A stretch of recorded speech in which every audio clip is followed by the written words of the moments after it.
Almighty, almighty, this is PBR Street Gang. Do you copy? Over.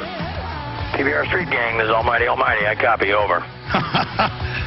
Well, Charlie Sheen, you haven't been back with us since about a year and a few months ago with your message to President Obama, your 20 minutes with the president that we just re-aired before you joined us. It's great to have you, Charlie.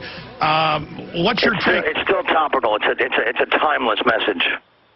It's a timeless message. It's still right there in the fold. Well, it certainly is. What's your message to President Obama refusing to answer the bullet points that you put down in that key document of the questions surrounding the tragic attacks of 9/11? Well, I would say to B.O., like, how much faith can I possibly have in you to run this entire country when 20 questions from a high school dropout sitcom actor appear to be too much to handle for you and your staff? It's like you've had almost 2 years to deal with this. I wrote them in 1 hour, and it's like, you know, sorry, but you, sir, are obviously a coward in a cheap suit. And the bottom line, Alex, is I'm still here. His schedule is public knowledge. It's rocket science. This is not. Quit hiding. It's embarrassing, dude. Next subject.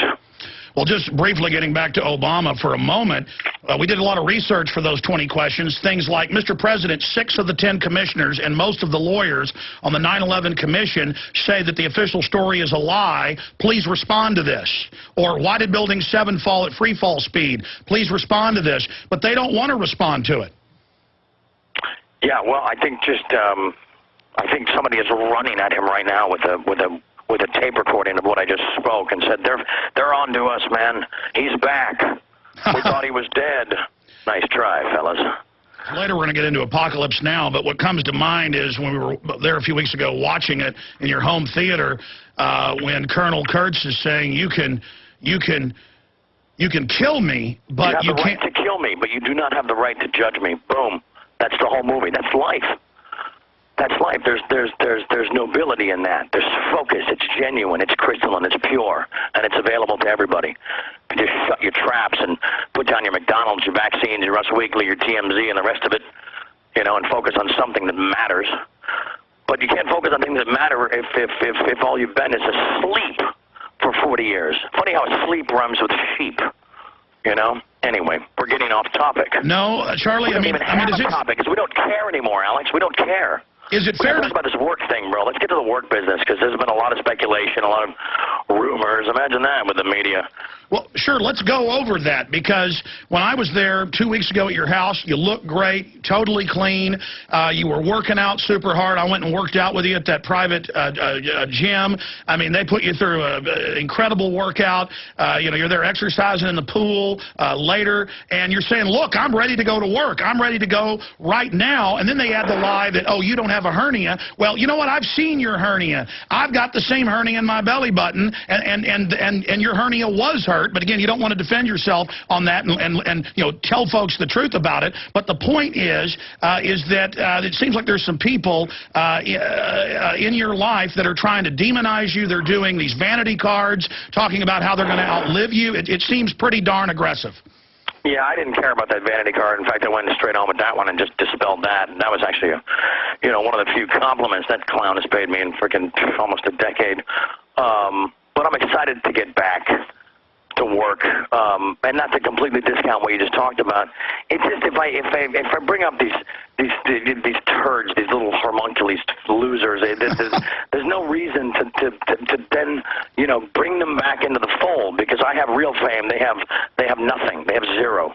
They have that night, and I will forget about them as the last image of them exits my beautiful home, and they will get out there and they will sell me, and then they will lose, and they will lose the rest of their lives as they think about me and my life the rest of their life. So it's just again, bring me a challenge, somebody. Bring me a freaking challenge, because, you know, it just ain't there.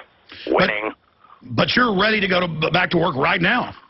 Well, yeah, but Alex, I got to tell you, man, and you know, I'm tired of being told, like, oh, you can't talk about that, you can't talk about that. Bull, S-H-I-T. Let me just say this, that it's nothing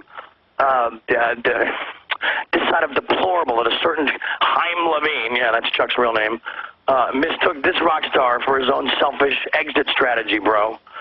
Check it, Alex. I embarrassed him in front of his children and the world by healing at a pace that his unevolved mind cannot process.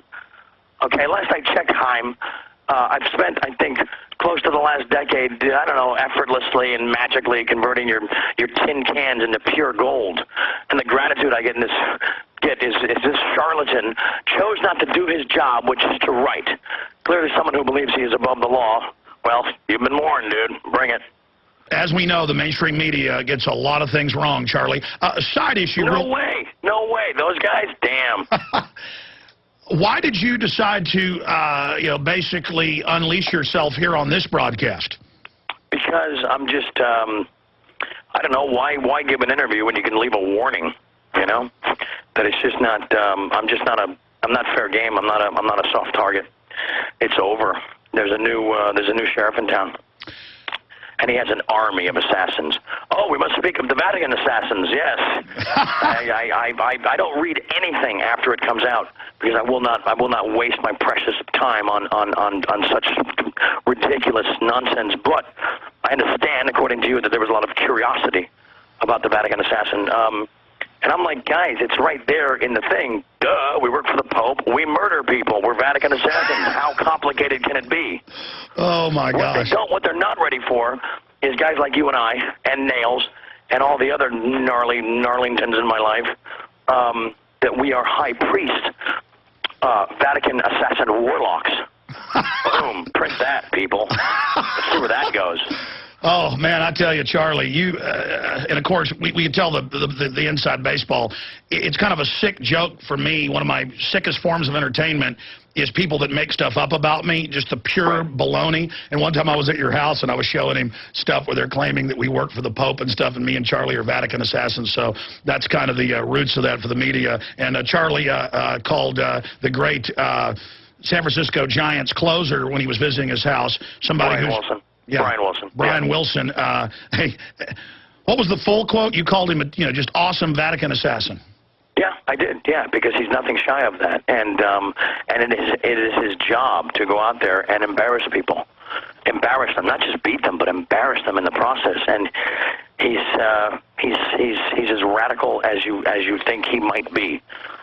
Now, and if he chooses to do so, he will stop your heart, and he will behead you. And all in service to the Pope. Absolutely. That's what we do. That's what we do.